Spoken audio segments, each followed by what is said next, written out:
ngayon, mga kapatid, balikan po natin ang ating pinag-aralan noong nakaraang linggo. So, ang pinag-aralan po natin, o ang paksa po na pinag-aaralan natin, ang pinaka-suma total ng pinag-aaralan natin, how can we help our church? Sa wikang Tagalog, paano po natin matutulungan ang ating simbahan? Okay? Paano po matutulungan ang iglesia? Okay? Paano po, sino po nakakalam, ano po ang meaning ng iglesia? Ha?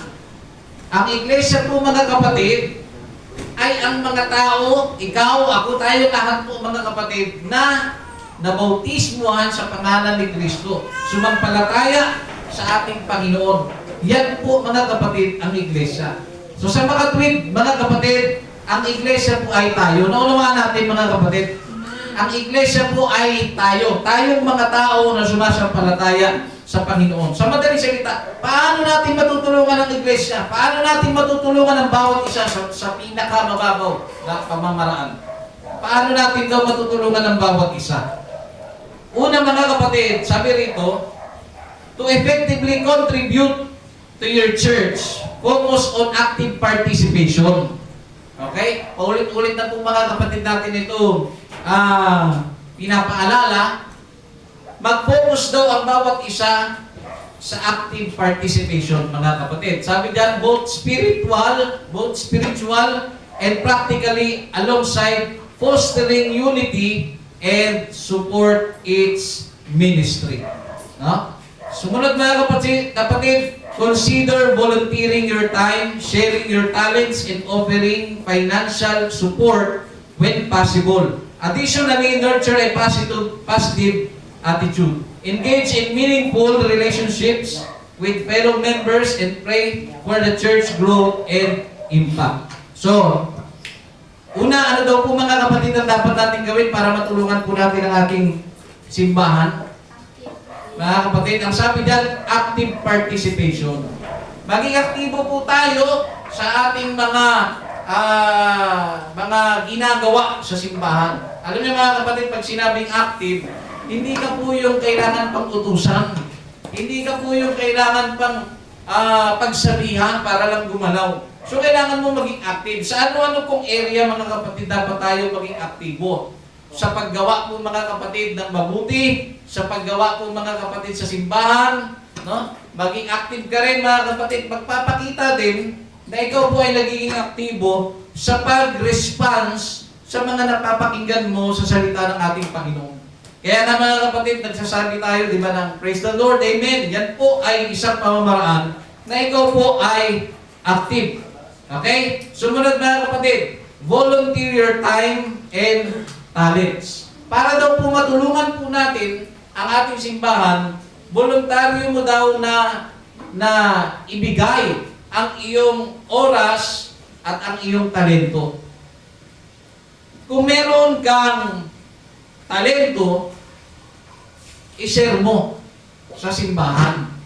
Okay? Kung meron ka pong talento, mga kapatid, sa pag-construction, at halimbawa meron pong ginagawa tayo rito, halimbawa magtatayo, halimbawa lang po, at meron kayong alam, i-share mo yung iyong talento nang hindi ka naniningil, mga kapatid. So, dapat voluntaryo po natin itong ginagawa. May oras po tayo, ibigay po natin para makatulong po tayo. Sumunod po, mga kapatid, share your resources.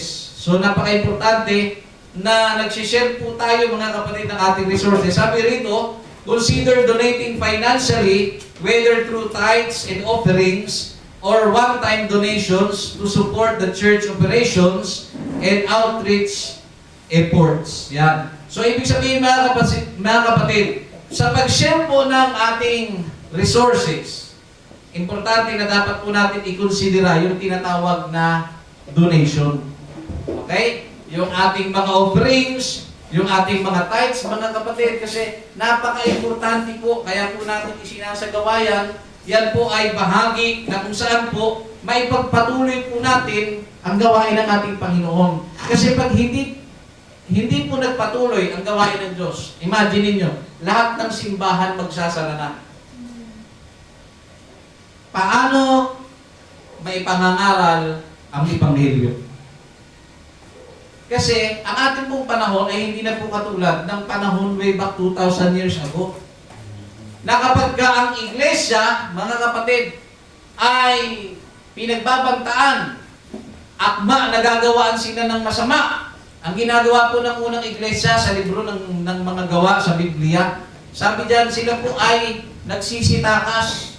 At sabi diyan, sa kanilang pagtakas, ibinabahagi po nila ang salita ng Diyos. Amen. Sa atin pong panahon, wala namang humahabol.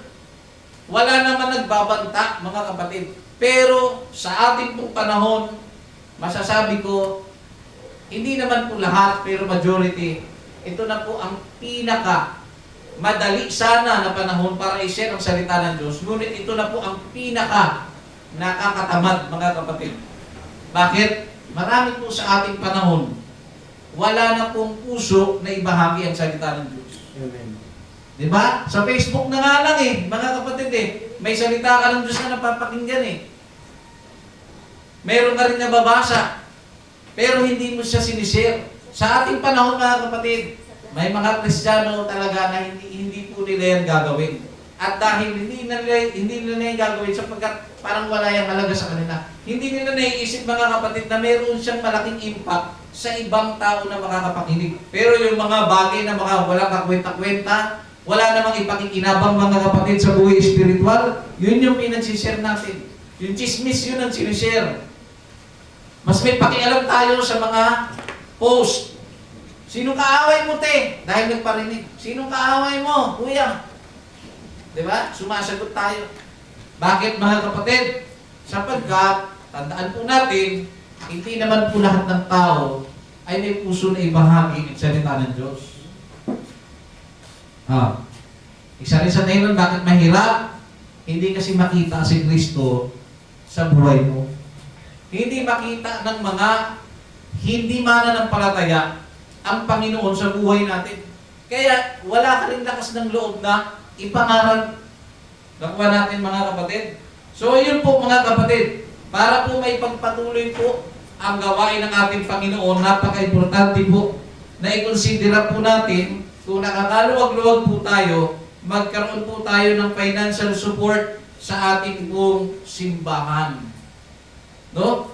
Through tithes and offerings. So dapat yan po, mga kapatid, ay naiintindihan na po natin.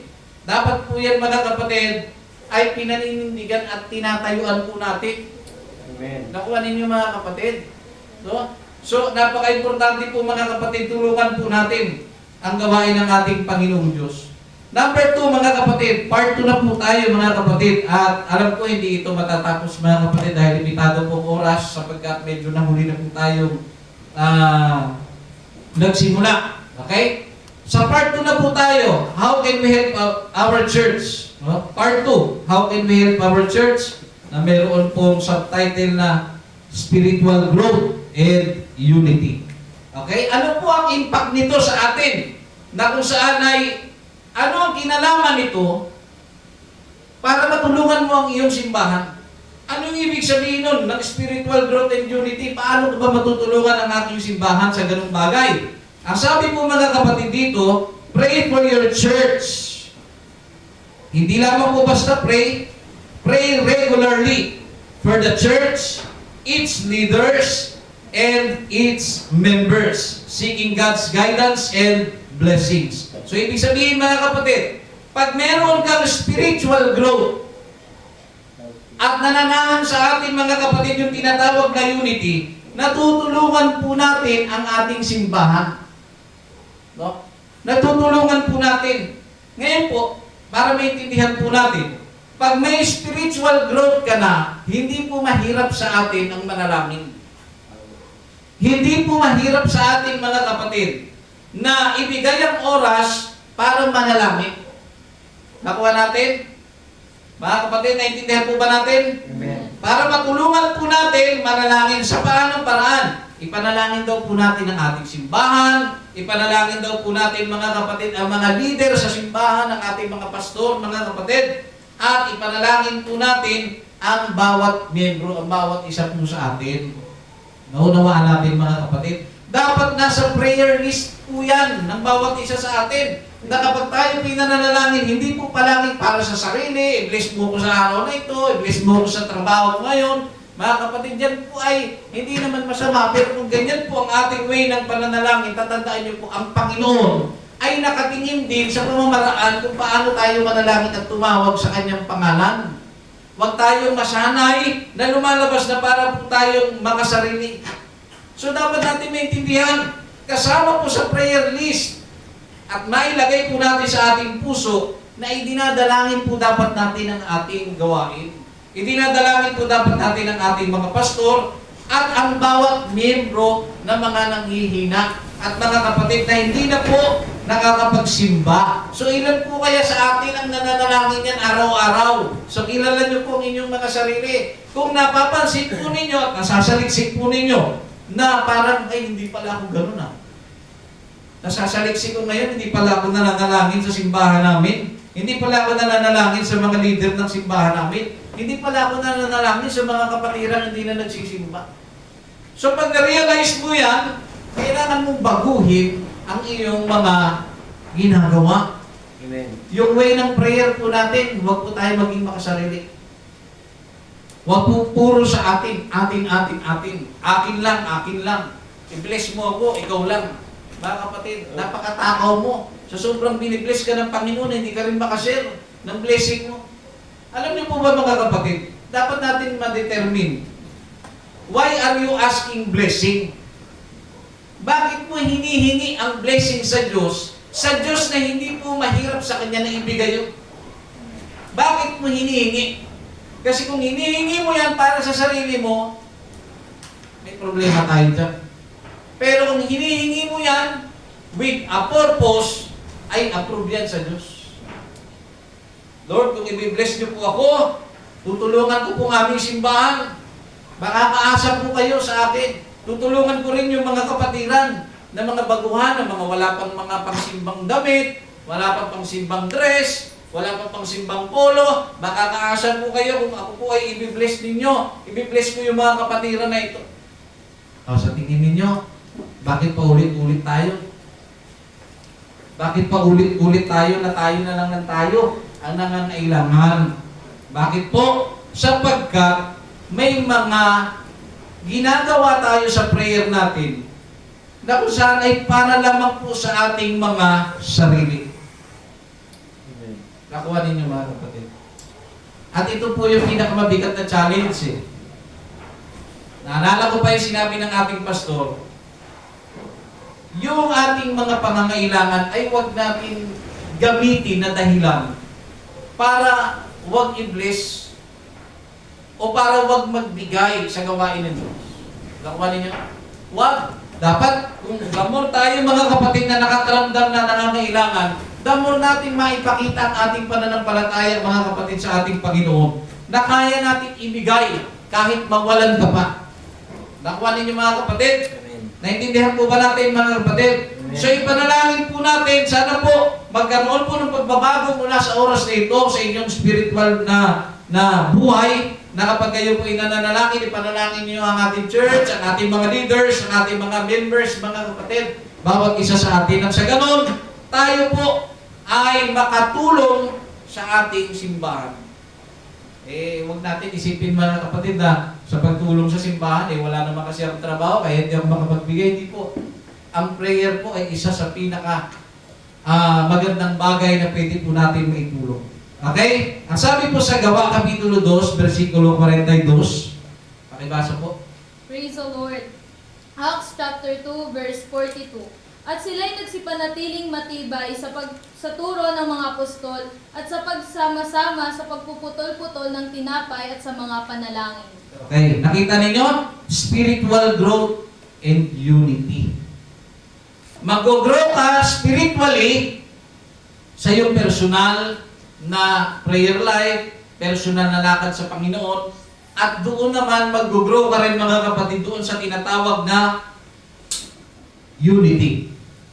Naunawa natin mga kapatid na sinasabi dyan ng Biblia, ang mga unang Kristiyano, mga kapatid, sabi diyan ay nagsasama-sama po sila palagi sa pagpuputol-putol ng tinapay sa pananalangin.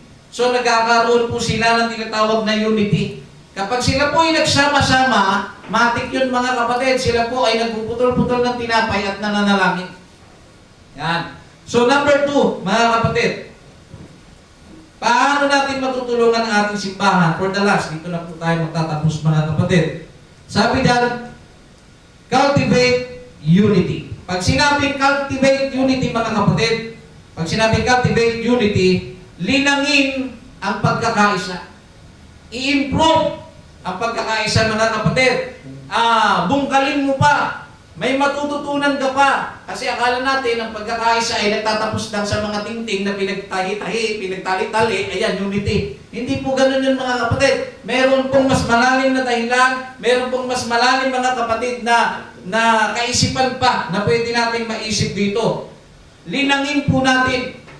I-improve po natin yung tinatawag na pagkakaisa. Sabi po rito mga kapatid, para matulungan natin ang ating simbahan, promote positive relationships, avoid gossip and negativity, and actively seek to resolve conflicts in a constructive manner. Sa madaling salita po, para daw po matulungan natin ang ating simbahan mga kapatid, kung ikaw po ay miyembro ng isang simbahan, sabi dyan, promote positive relationships. Pag sinabing promote, mga kapatid, isulong yung positibong relasyon sa bawat isa. Amen. Naunawaan ninyo mga kapatid, na hindi kailangan ng simbahan na nagwawatak-watak po tayo. Hindi po kailangan mga kapatid sa gawain ng Panginoon na may grupo-grupo dito. May grupo ng matalino, may grupo ng mga hindi matalino, may grupo ng maganda, may grupo ng mayaman, may grupo ng mahirap. Ako po mga kapatid ay nakapakinig niyan. Sa isang kapatid na dating sa isang simbahan na iba daw yung grupo ng may makakaya, tapos nandito lang yung mga hindi pinapansin yung mga nasa laylayan mga kapatid. Hindi po siya maganda. At hindi natin natutulungan ang simbahan kapag meron tayong grupo-grupo na nangyayari. Naunawaan natin mga kapatid. Kaya nga sinabi, para matulungan natin ang ating simbahan, cultivate unity. Bungkalin mo, linangin mo, paunlarin mo pa ang unity. Ano ba ibig sabihin ng unity? Na yan ay hindi po nagsisimula lamang at nagtatapos sa ting-ting, dinampot mo, tinalian mo, ayun, yun po, ito yung unity. Hindi natin naintindihan, napakarami pong area ng tinatawag na unity. Yes, pwede tayong mag-unity. United as one in prayer meeting. Pero in relationships, iba-iba tayo.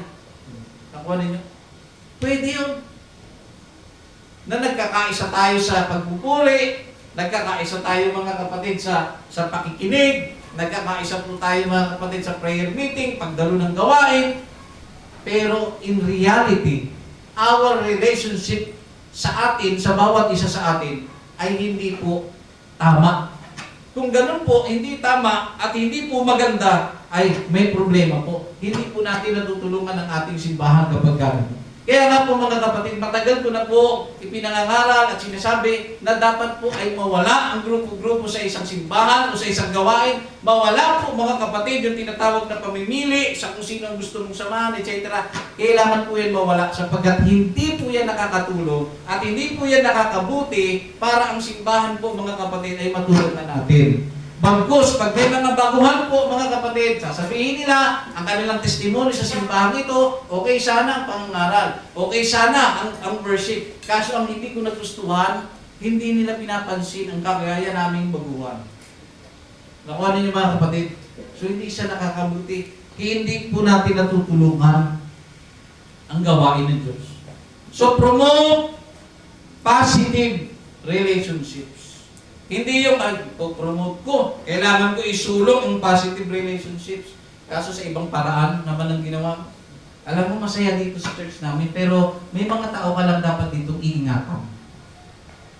May mga tao ka lamang dito na mag-ingat ka. Nakita mo yun, nakabula. Chismosa yun. Halimbawa lang yun. Chismosa yun. Alam mo yun, nag-build ka ng relationship. Positive. Dahil lumapit ka eh. Pero negative, dahil nagbibigay ka ng kaisipan sa mga baguhan na, ay, ganito pala, hindi lang pala sa church ko na pinanggalingan may mga ganito, meron din pala mga chismosa dito. Mali po yun, mga kapatid. Okay? So, promote positive relationships, at ang sabi dyan, avoid gossip.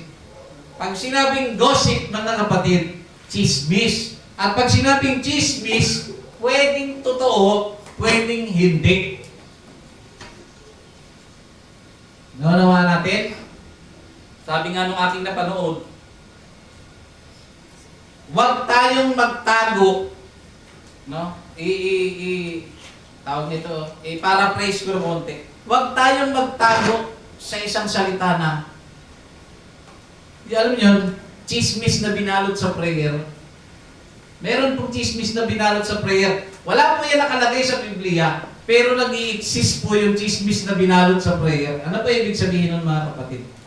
Yung may gusto ka lang talagang pag-usapan, ginamit mo lang yung salitang prayer. Uy, pag-pray natin si sister ganito. Kasi ang bigat ng problema niya eh. Anong problema niya? Ang hirap kong sabihin sa inyo kasi ang bigat talaga eh. Sige na, sabihin mo na. Sige na nga. Ipag-pray natin siya kasi buntis si sister. Kailan pa? Imbes na diretso na sa prayer meeting. Kailan pa? Ay, sinong ama? Ay, ayun na mga kapatid. Binalot lang sa prayer. Alam nyo, hindi natuloy ang prayer.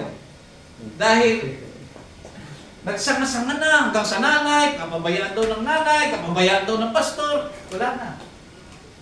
Yan. So mag-ingat po tayo sa mga chismis na binabalot sa prayer. Ha? Chismis na binabalot sa prayer request, mga kapatid. Hindi po yan tama. No? Yan po ay isang uri ng gossip. Okay? Sana po naintindihan po natin. So, promote positive relationships, avoid gossip, and negativity,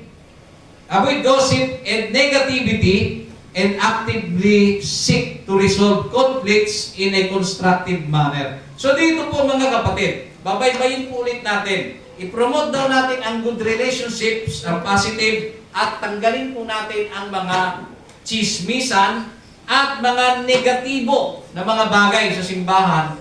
At, ang sabi dito, actively seek to resolve conflicts. Ibig sabihin, maging aktibo daw po tayo na humanap para ma-resolba ang mga salungatan. Naunawaan ninyo mga kapatid, sa simbahan po kasi hindi po nawawala yung salungatan. Pag sinabing salungatan sa wikang English, conflicts. May mga bagay na napagtatalunan, may mga bagay na hindi na pagkakaintindihan, hindi na pagkakasunduan, pero kapag nakakita ka at nakasumpong ka na experience mo sa simbahan, sa atin na lang simbahan, nakakita ka na may nagbabangayan, may nakita ka na parang may nagtatalo, nakakita ka mga kapatid na nagkakalabuan. Mga kapatid, ano po ang dapat gawin mo para matulungan mo ang iglesia? Ang dapat mong gawin, hindi ka dapat maghanap ng isang tao na mas tama. Paano yun? Nakinig ka sa kabilang side, pinakinggan mo yung kabilang side, alam mo, tama ka eh. May sinabi pa nga siya eh, sa'yo eh. So, ano nangyari mga kapatid? Lalo pong ginatungan, lalo pong nagningas ang apoy, at lalo pong nagkaroon ng hindi pagkakaunawaan o salungatan. Naunawaan natin mga kapatid. Kaya nga po, ibinigay ang dalawang tenga eh. Sabi nga eh, binigyan ka ng dalawang tenga para makinig ka both side.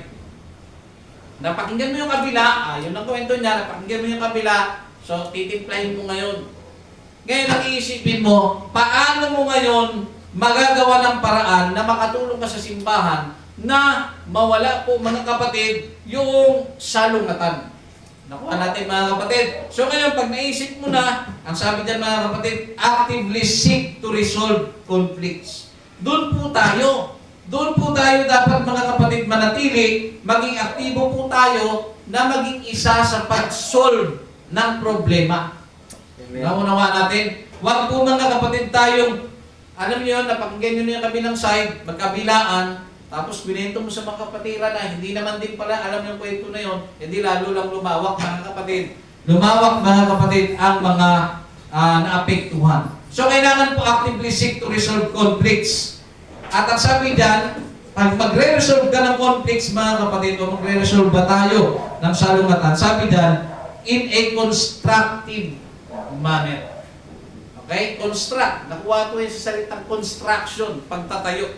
Okay? So, pag sinabi constructive manner, nagbubuo ka mga kapatid ng paraan, ikaw po ay nagbubuo, nagbibuild ka, mga kapatid, ng matibay na pundasyon para mawala po yung tinatawag na salungatan. Naintindihan po natin mga kapatid? Amen. So para po tapusin ito, hindi po tayo tapos ng buo ha. Kalahati lamang po ito ng ating pinag-aralan sa part 2. So baybayin lamang po natin ulit mga kapatid. Paano natin matutulungan ang ating simbahan? Ang sabi dyan, spiritual growth and unity. Yun ang importante. Spiritual growth. Kailangan mo munang lumago.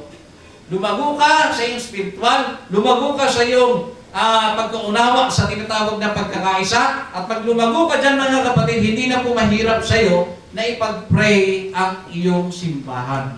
Ipag-pray ang ating simbahan, ipag-pray ang ating mga pastor, ipag-pray po ang bawat isa. At sumunod po mga kapatid, ano po yun? Cultivate unity. Yun?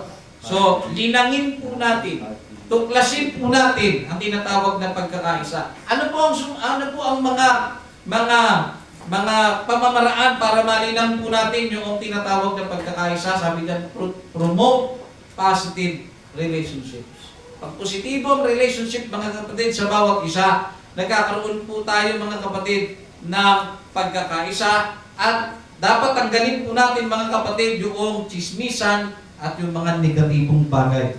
Okay? At doon tayo sa positibong pananaw na hanapin po natin palagi na maging isa sa pagresolba ng mga hidwaan o ng mga conflicts sa loob ng simbahan. Okay? Yun po ang dapat nating gawin para matulungan po natin ang ating simbahan. Naintindihan natin mga kapatid? Amen. So hanggang dito na lamang po mga kapatid. Next week ay natin ito, tapusin natin ito mga kapatid. At nawa ay magkaroon ng magandang panahon para nang sa ganun mga kapatid ay matapos natin itong part 2 na ito. At yung part 3 mga kapatid, which is the last part, next Sunday po yan mga kapatid, ay tatalakayin po natin ang supporting ministries and outreach / departments. Sa part 3 po yan mga kapatid. And that would be a last part mga kapatid na pinag-aaralan natin, how can we help our church. So paalala naman po ulit mga kapatid, nawa ang ating mga napag-aralan, ilagay po natin sa ating mga puso nang sa ganun mga kapatid, tayo po ay nakakapag-isip ng maayos. Kasi pag ang isip mo ay maayos, naiintindihan mo ang ibig sabihin ng pagtulong sa simbahan. Amen. Na ito'y hindi lamang po 100% sa pera. Kasi wala kang pera eh. Sa ibang paraan, pwede mong magawa ang pagtulong sa simbahan. So yun lamang po mga kapatid. At akin na po tinatawagan ang tagapanguna ng gawain.